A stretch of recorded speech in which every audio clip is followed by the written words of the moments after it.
How's it going, everyone? Just doing my History 301 final paper presentation. Beginning in the introduction, the central idea for my paper was to prove that the dropping of the atomic bomb on Japan during World War II was a justified act by the United States government.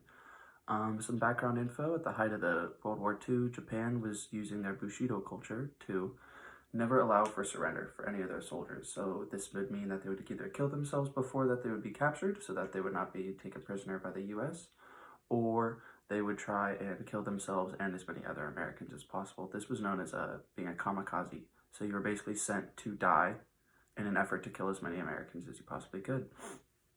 And these ways of warfare really caused an upset with the public in America. For my specific research question, I wanted to see if the dropping of the atomic bomb was justified due to their actions throughout the war, like their tenacity and their outrage and stuff like that. And then the use of the atomic bomb will forever be remembered through history. The motivation to drop the bomb on the Japanese became prevalent as the U.S. forces began to see the Japanese belief in Bushido culture meant that they would never surrender to U.S. forces under any circumstances. In addition, U.S. military leaders were having some trouble justifying the manpower that would be needed to conquer the mainland of Japan had a full-scale invasion occurred. Finally, the Japanese knowing that the full-scale invasion was probable, they were beginning to arm every citizen on their own island, not just soldiers, men, women, children, all kinds. Some kinds of sources I used that I found very helpful were university presses and first-hand accounts of soldiers during the war.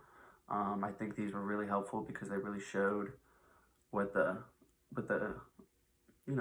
soldiers were feeling, how they felt that they were fighting against the Japanese. It gives some insight into why they were able to fight them the way that they were, why they were able to match their tenacity and their savageness, as you could say.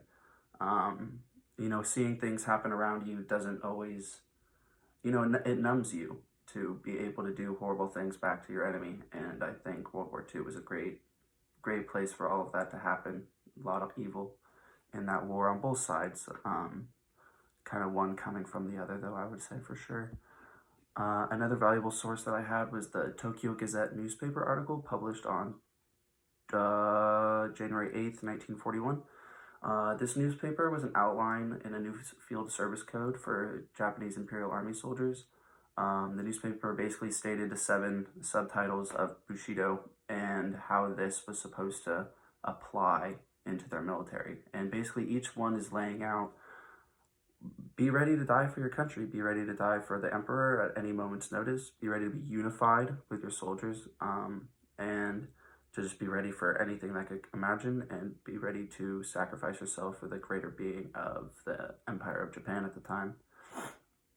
Another great source that I liked was a first-hand account of Stephen Yellen, who was in the Marines during World War II when he was being informed about the possible upcoming invasion of the island. He was informed that there would be around over 100,000 casualties on the first wave of the first day only. And, this didn't scare a lot of soldiers. He said and I have it quoted in my paper, that he said if he had survived the first wave of the attack, he would be asked to move to the Marines so that he could fight the battle just like every man next to him. And I think that was a big thing a lot of soldiers felt back then too, that they weren't fighting for themselves, they were fighting for the person next to them, and they understood that although it might be hard, if someone's got to do something hard, that wanted to be me. I think that was something very unique about that generation. They wanted it. They wanted to go through the dirt themselves. They wanted to go through the hard parts, and they didn't really want to let other people do that for them. They wanted to do that for the guy next to them, and the other guy next to them wanted to do it for them. So I think that was really, really cool in the U.S. Army like that. And in conclusion, my research for this paper, dropping the bomb is indeed justified by the American people and the American government due to the fact that the invasion would have caused too many casualties.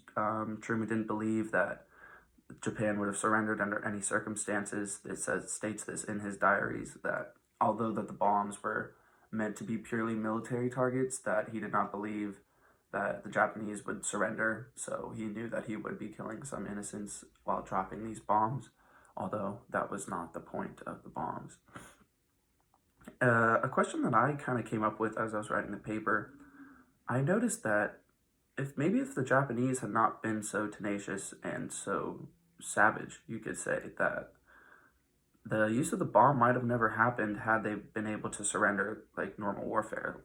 I think it was only because that they weren't surrendering, that they were throwing themselves towards death, towards the enemy, that the bomb became an option, like a viable option at least. Um, and I think this is because Truman knew that he couldn't keep sacrificing all these lives for a cause against a country not bigger than them, but still doing harmful damage to our young men and to a generation of soldiers.